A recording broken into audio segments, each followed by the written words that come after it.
Gino. Gino, I'm Erin. Nice to meet you. Nice to meet you. Nice to meet you. I think the women are finding me pretty sexy.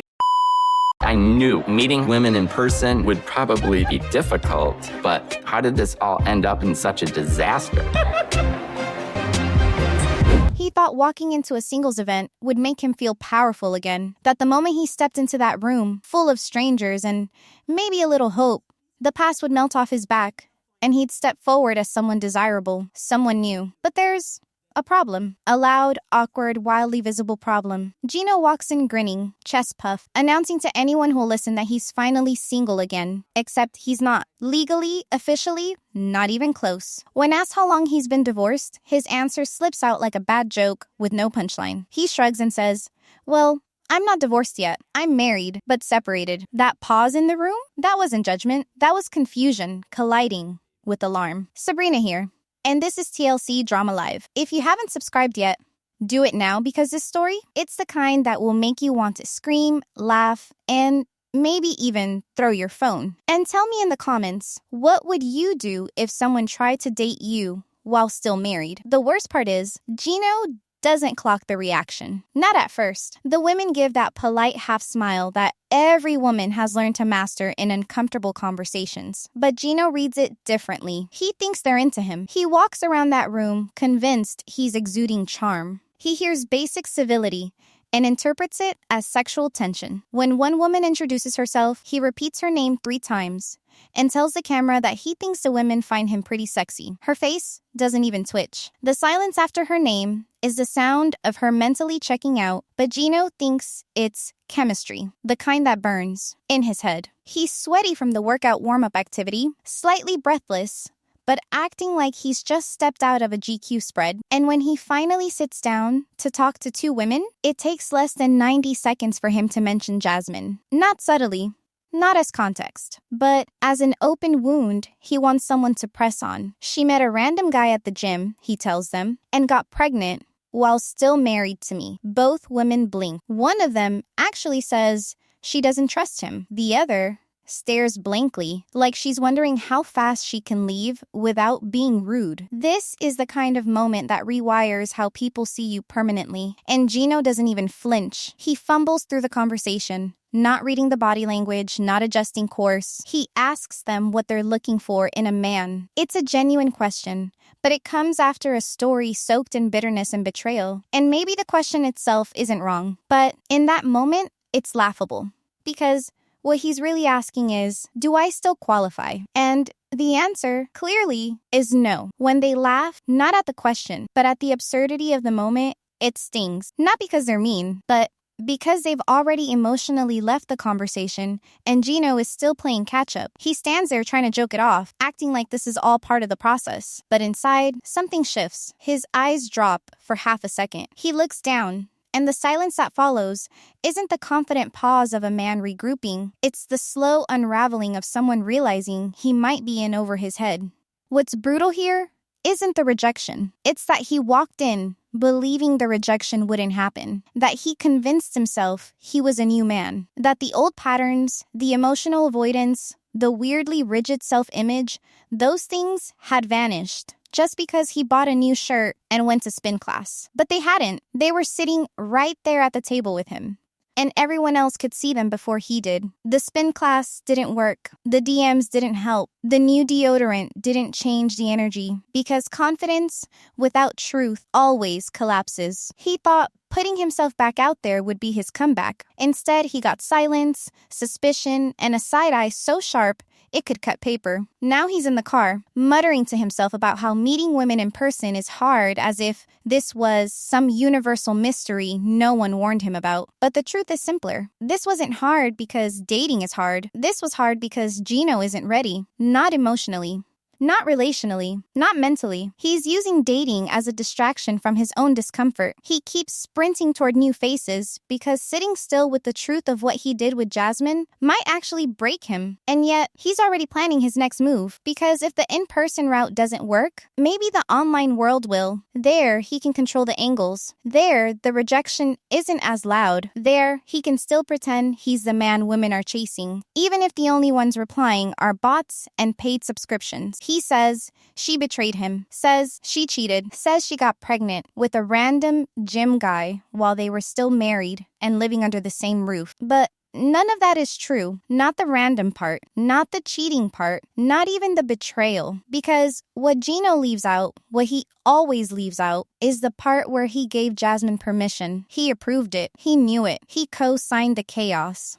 And now, months later, he's spinning that same story in public like he was blindsided, like Jasmine broke some sacred vow while he was just sitting at home being a loyal husband. That's not what happened, and he knows it. He wasn't ambushed. He wasn't lied to. He was complicit, confused, and deeply uncomfortable. And rather than own any of it, he's decided to edit the narrative. He needs the audience to see him as the wounded party, because being the victim means you don't have to take accountability. Being betrayed is easier than being embarrassed. And Gino hates being embarrassed. The setup is familiar. He tells the story flatly, like it's just the facts. She met a guy at the gym. She got pregnant. She destroyed everything. But those aren't facts. That's a script, a performance. And it's been rehearsed.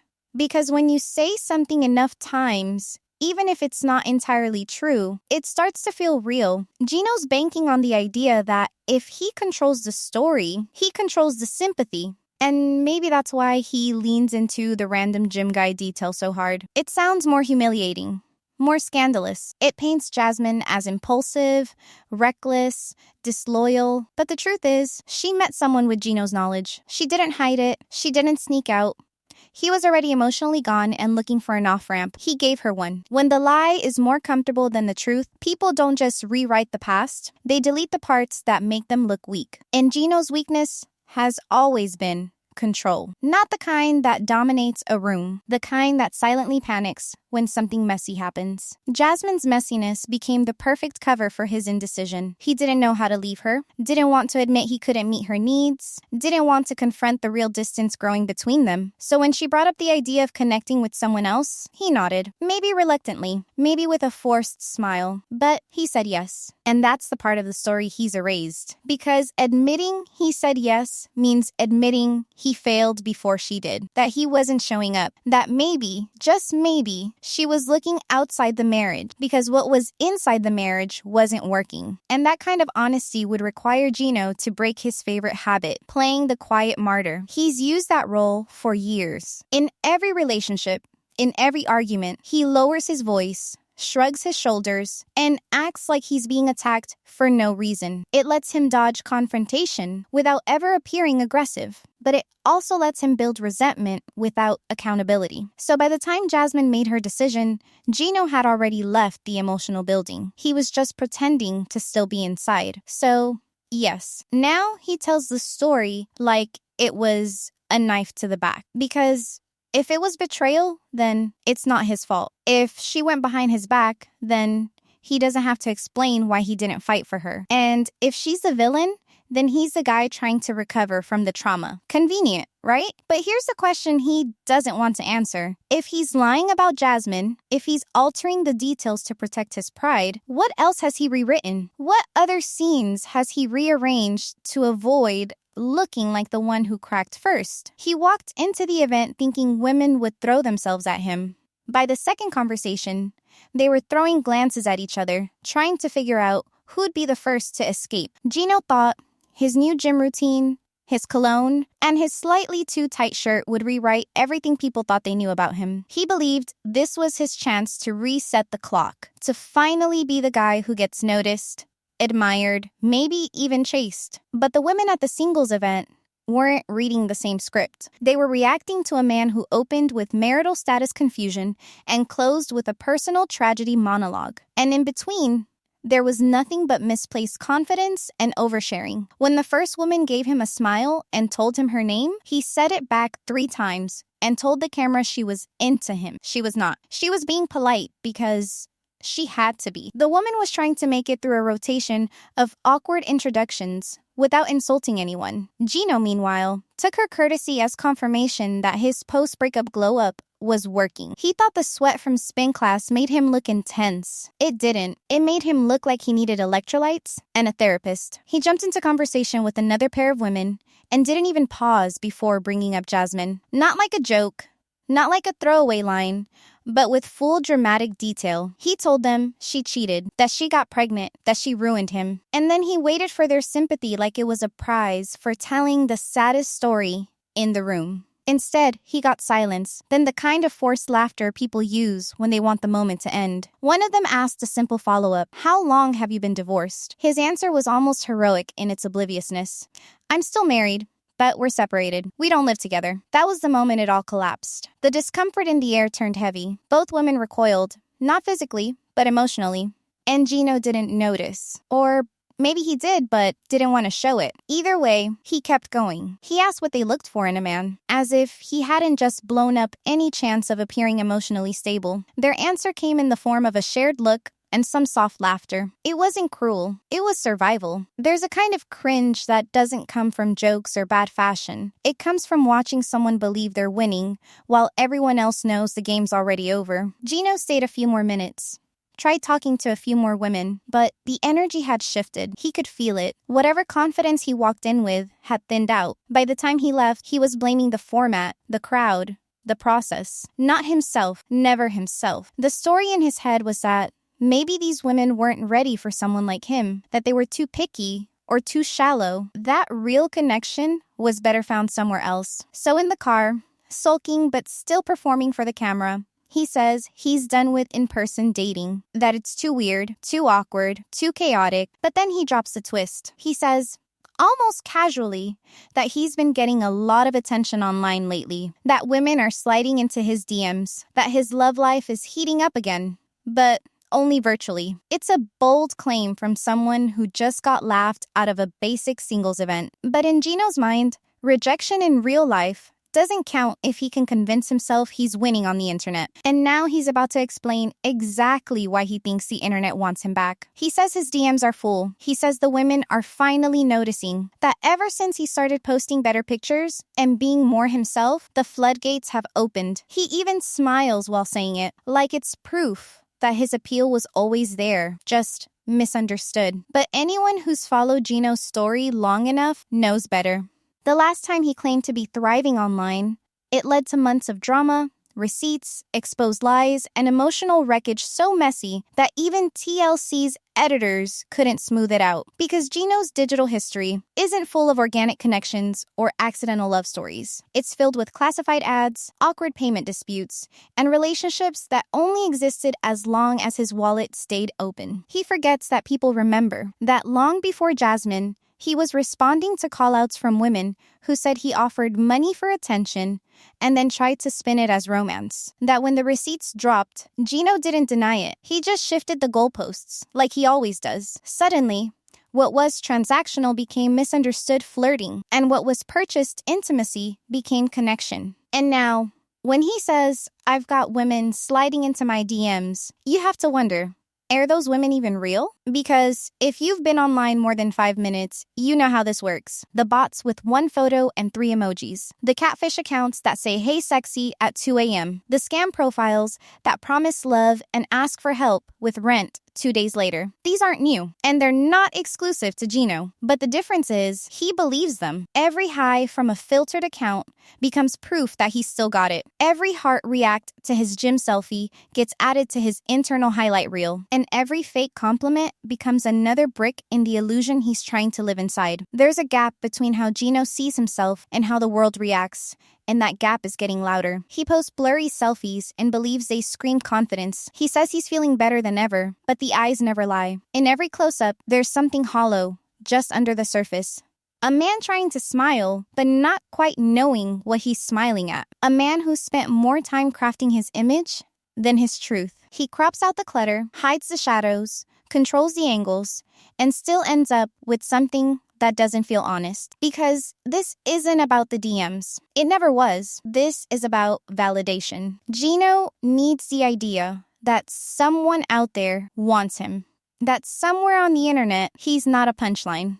That after all the public humiliation, all the failed relationships, all the moments where he was exposed and humiliated and picked apart, there's still one person who sees value in him. Even if that person is using a fake name and was created by an algorithm in Eastern Europe. And maybe that's why this next part hits differently. Because somewhere in that flood of flirty messages and recycled compliments, there's one name that stands out. Not a bot, not a stranger, a name we know. A name that stopped showing up in Gino's life months ago. Natalie, the one who left in silence, the one who refused to compete with Jasmine, the one who once told Gino she was done with the drama and meant it. But now, she's back, or at least she's typing again. It was one of the most uncomfortable scenes to air that season, and somehow, Gino still pretends it didn't go down the way we all saw it. Natalie was dragged into chaos she never agreed to. One moment, she was at cousin Dana's birthday party, trying to keep things light. The next, she was dodging passive-aggressive jabs and full-blown tension from people she'd never met. Why? Because Gino forgot to mention he'd recently reconnected with Jasmine, again, and failed to tell Natalie that detail before asking her to show up. That's not a small misstep, that's sabotage. And it played out exactly how you'd expect. Accusations, embarrassment, and Natalie storming out before the cake was even cut. She left, and she made it clear that the door was closed, firmly. But Gino now says they're talking again, says they've been texting since the tell-all, says she's forgiven him. And not only that, he says this might be the second chance he's been waiting for. He says Natalie has changed her mind. But here's the catch. We've seen Gino say a lot of things. We've seen him call Jasmine the one on a Monday and block her number by Thursday. We've seen him promise transparency, then lie with a straight face to every woman he dates. So when he says Natalie is back, the better question is, why? Because Natalie is nobody's fool. She's emotional, yes. Impulsive at times, absolutely. But she's not the type to fall for the same trick twice, which makes this whole thing suspicious. Are they reconnecting because there's unfinished business? Or is this just a case of boredom, mutual loneliness, and bad timing colliding into one temporary text thread? Gino wants to believe it's romantic. That the months of silence meant nothing. That the embarrassment she felt at that party has faded. That now, maybe, she's seeing him differently. But he always wants that. That's the pattern. Jasmine leaves. Gino seeks out Natalie. Natalie disappears. Gino goes online. The cycle is predictable because it's not about love. It's about distraction. When Jasmine exits, Gino doesn't heal. He shops for attention. The moment the chaos cools down, he looks for a new stage to perform on. And Natalie? She's been both audience and co-star before. So maybe this isn't about forgiveness. Maybe it's about what Gino always does when he's left alone too long. When a man treats every new woman as a rebound from the last one, there's never any real beginning, only leftover endings. He says this time he wants to do things right, that he's not playing games, that he's learned from his mistakes. But while he says that, he's also packing to visit her, packing with excitement, nerves, and something else, expectation. And what he's putting into his suitcase tells a different story. New shirt, new cologne, a bottle of body spray that looks like it hasn't been opened since 2014. And at the bottom, he places them like a trophy. The underwear. Not just any underwear, bright, loud, cartoonishly suggestive. He holds them up to the camera like he's doing a haul video and says, "Aren't these sexy?" No, Gino. No, they're not. And what's worse is not the underwear. It's the mindset behind it. He hasn't had a single serious conversation with Natalie about boundaries, trust, or intentions. But he's already packed for a sleepover. That's not optimism. That's delusion dressed in aftershave. Because in his head, her replying to a few texts means she wants him back. In his head, silence has always been a maybe. He doesn't understand that sometimes people reconnect out of politeness, or guilt, or a brief wave of nostalgia. Not every message is an invitation. And that's what makes this next move so fragile. Because Gino is going in with hope. But Natalie? We still don't know what she wants. He holds them up like a prize. Like, this is the part we're all supposed to be impressed by. Bright red, silk textured, trimmed with the kind of confidence that only exists in Gino's head. He laughs while showing them off, spinning them in his hands like a magician, revealing his final trick. "These are sexy," he says. And the pause that follows might be the most uncomfortable moment of the whole segment. He believes this. He genuinely believes that a pair of flashy underwear and a flight ticket will erase everything that came before. The lies, the silence, the awkwardness, the complete emotional unavailability he dumped on Natalie the first time around, none of it matters now. Because he's bringing novelty boxer briefs and positive energy. And in his mind, that's all it takes. He even says it out loud, that this time, he won't need his little blue pills, that he's so excited, so attracted to Natalie, that he's leaving them behind. But what he doesn't say is the part that matters, the part that he hopes everyone's forgotten, that he needed those pills long before Jasmine, that even in the early days, back when everything was new and full of possibility, he still relied on them, that his body has always needed a bit of help. And there's nothing shameful about that. What's shameful is pretending the problem was Jasmine, like her attitude or her energy or her voice somehow blocked his function, like her presence canceled out his desire. He pushed that lie so often it started to look like truth. And now he's doing it again, reframing a medical reality as a Jasmine-specific issue, all while setting up Natalie as a solution. When someone builds a fantasy by rewriting the past and projecting onto the future, all it takes is one honest moment to break the whole thing. But Gino doesn't plan for honest moments. He plans for outcomes. He envisions scenarios. He choreographs his own redemption arc before the other person even says hello. And that's what makes this so dangerous. Because this trip isn't a casual visit. It's not a low-stakes hangout. For him, this is a grand reset, a romantic reboot, a chance to prove to himself more than anyone that he's still desirable, that he can still be chosen, that he can win. Even after Jasmine, he zips up the suitcase like it contains his entire self-worth. He puts on sunglasses inside the house. He sprays way too much cologne, the kind that chokes a room before he even enters it. And then he's off, boarding the plane, fantasizing about the reception, playing out scenes that Natalie hasn't agreed to. He says he's nervous, but not the kind of nervous that slows you down, the kind that revs you up, because in his head, this is already a success story. She texted, she replied, she didn't block him.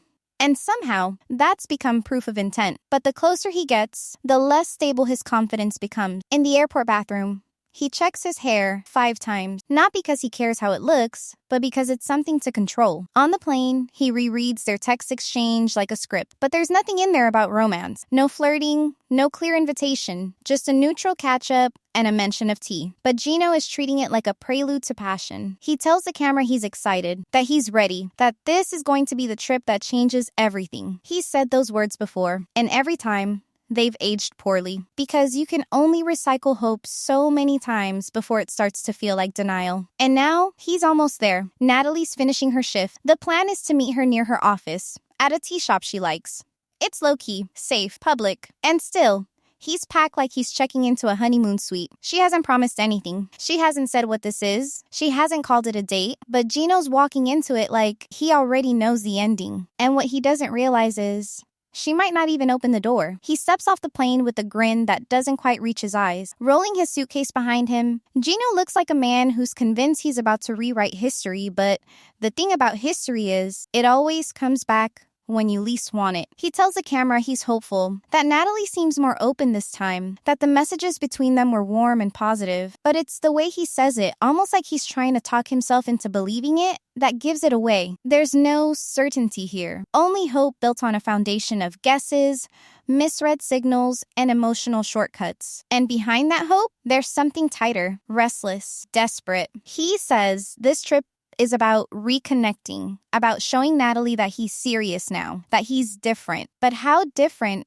can you be when you're still bringing the same storylines in a new outfit? Because last time, Natalie gave him a chance. She showed up, emotionally raw, but willing. And what did he do? He dropped a Jasmine bomb right in the middle of Cousin Dana's birthday. One conversation, one lie, and the whole thing collapsed. Natalie felt played, not because Gino had history, but because he hid it. She made it clear she wasn't a backup plan. And yet, here we are again. And now the story's repeating.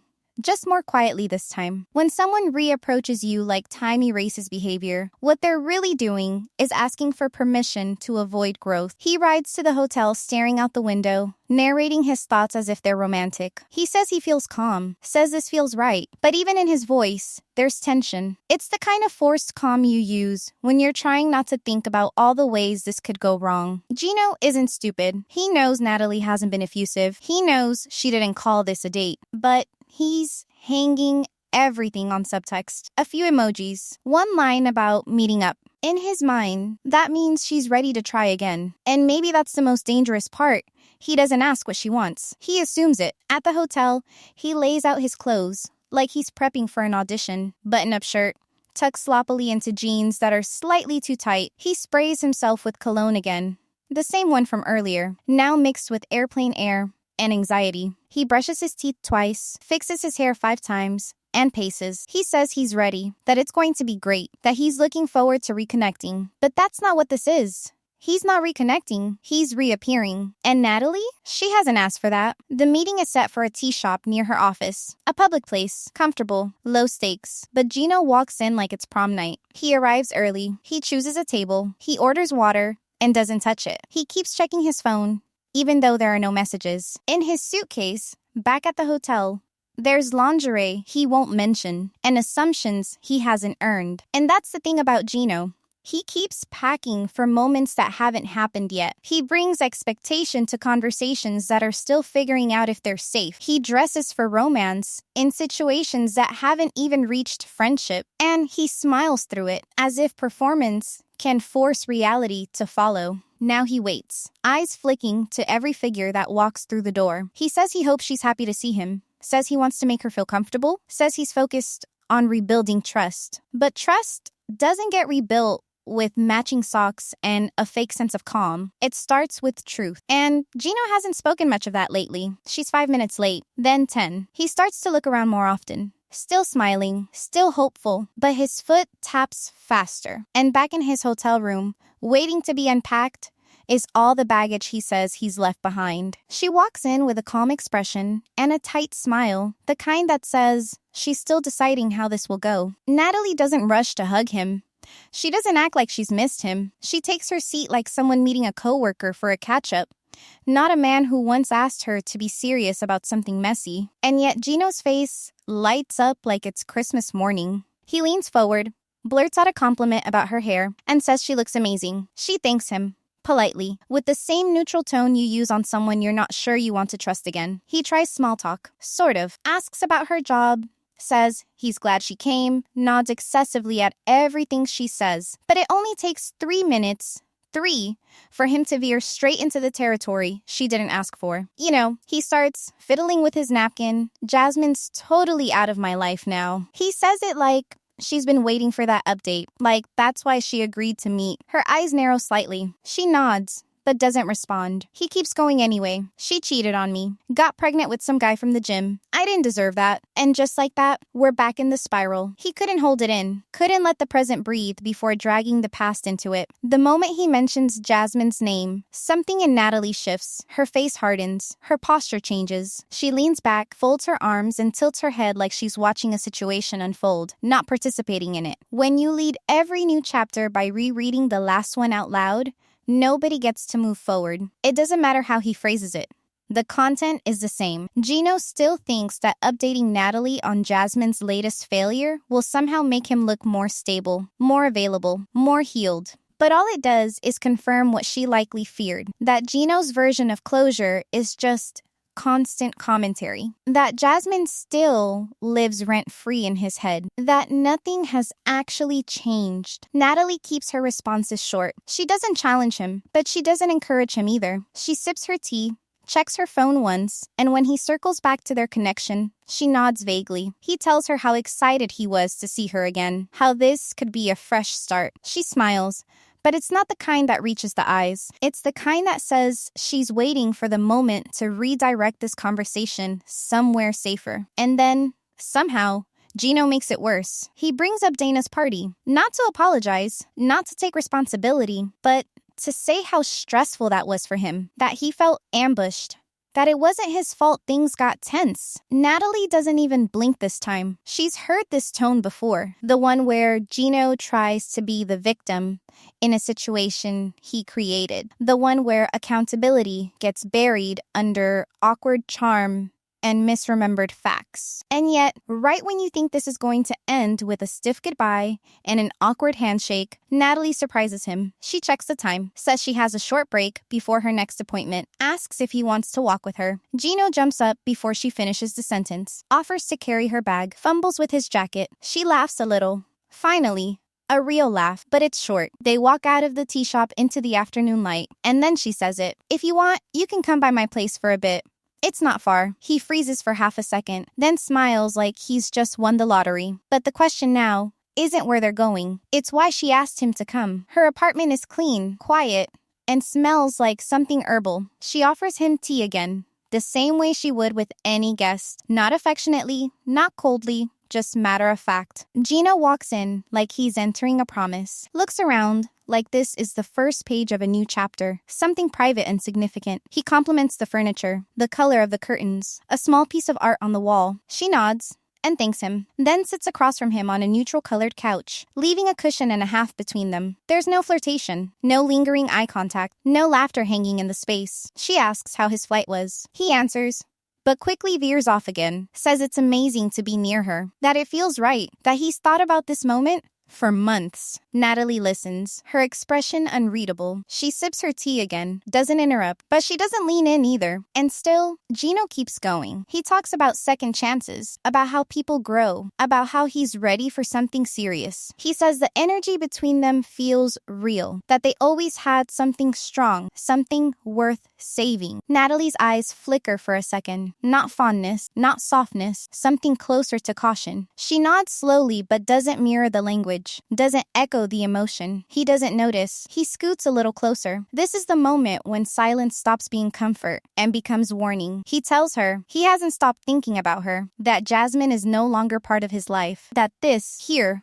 with her is what he wants now. Natalie adjusts the way she's sitting. She's no longer relaxed. One arm crosses over her chest. Her back goes straighter. She looks at him carefully now. Not nervously, but like she's preparing for something difficult. Still, Gino pushes. He says they don't have to rush anything. But he adds it while inching closer again, like the words and the body language are playing two different games. He tries to touch her hand lightly. She doesn't pull away, but she doesn't return it either. Her hand stays still. Then after a second, she picks up her tea again and moves it to her lap. It's not a rejection, but it's not consent. And that's the problem, because Gino isn't watching the space between them. He's narrating his version of it. He's hearing what he wants to hear, seeing what he wants to see. And the truth is, he's not talking to Natalie. He's talking to the idea of her, the safe version, the version who never went to Dana's party, the version who never walked away. He wants to believe he's feeling connection, when what he's really feeling is hope colliding with discomfort. Natalie finally sets her cup down and speaks, calmly, quietly. She says she appreciates that he came, that it's been nice catching up, but she's not ready for anything more than a friendship. Not now. Maybe not ever. She says she still doesn't trust the way things happened before, that she's still unsure whether Gino knows what he wants, or just doesn't want to feel alone. He nods, too fast, says he understands.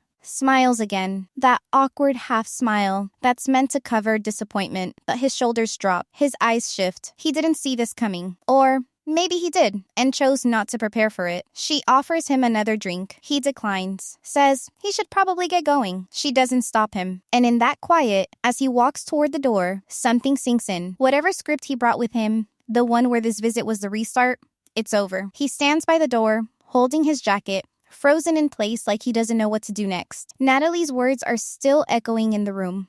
Not loud, not cruel, just final. She wants friendship. That's all. She doesn't want to redo. She's not confused. She's not playing hard to get. She's being clear. And Gino can't move. His face shifts in slow motion. The corners of his mouth try to stay up, but his eyes give it away. The moment is breaking him quietly. He says he understands, but it doesn't sound like understanding. It sounds like rehearsal, like something he's told himself he'd say if this happened, without really believing it would. He nods again. Too many times. Tries to make a joke, but his voice doesn't hold it up. Natalie doesn't laugh. She doesn't reach for him. She doesn't apologize for the boundary. She just looks at him, kind but unmoved, like someone who's done the work and knows what she's protecting. Because she's not talking about romance. She's talking about her peace. And Gino? He's not hearing any of it. What he hears is Jasmine all over again. Another woman saying no. Another woman saying she wants something different. Another woman walking him back from a fantasy he already wrapped in meaning. But this time, the difference is sharper. Jasmine was chaos. Natalie is clarity. She's not yelling. She's not blaming. She's not triggered. She's just done. When someone draws a boundary and all you feel is betrayal, you weren't looking for connection. You were looking for control. He thanks her again, says the trip still meant a lot, that he's glad they got to talk. She nods once, then opens the door for him. It's quiet, not awkward, just finished. Gino steps out, turns to wave, and she closes the door gently. Not in a rush, not cold, just complete. Back at the hotel, he doesn't speak much. The camera stays on him for a beat too long. He stares at the floor, then at his suitcase. The red underwear peeks out from the edge like a punchline he wrote for himself. He doesn't laugh. He doesn't unpack. He just sits there, scrolling his phone, probably looking for a message that won't come. Because that's the loop. Jasmine leaves. Gino spirals. Natalie shows up. Gino rewrites. It never changes. He keeps using other people's clarity to try and fix his own confusion. And the moment they don't play along, he calls it heartbreak. But the truth is, he doesn't give these women space to be real people. He turns them into symbols, proof of growth, redemption, a new beginning. And when they don't carry the weight of those fantasies, he collapses. He brought Jasmine into Natalie's space again. Not with a call or a visit, but by refusing to let go. Every conversation he steered back toward the past. Every compliment was laced with subtext. He didn't want Natalie. He wanted relief, a feeling, a shortcut to being okay again. But Natalie saw it. She's been here before. And this time, she walked out of the pattern before it could swallow her. The only person who got closure in that room was her. She left the door closed, not out of anger, but out of self-respect. She chose peace over performance. And Gino, once again, is left holding a story that no longer has a second act. And if you think that's the end of Delusion wrapped in romance, wait until you see what happened when another couple built their entire engagement on Instagram DMs, fake timelines, and a camera crew they thought would protect the lie. That one? It makes Gino and Natalie look subtle.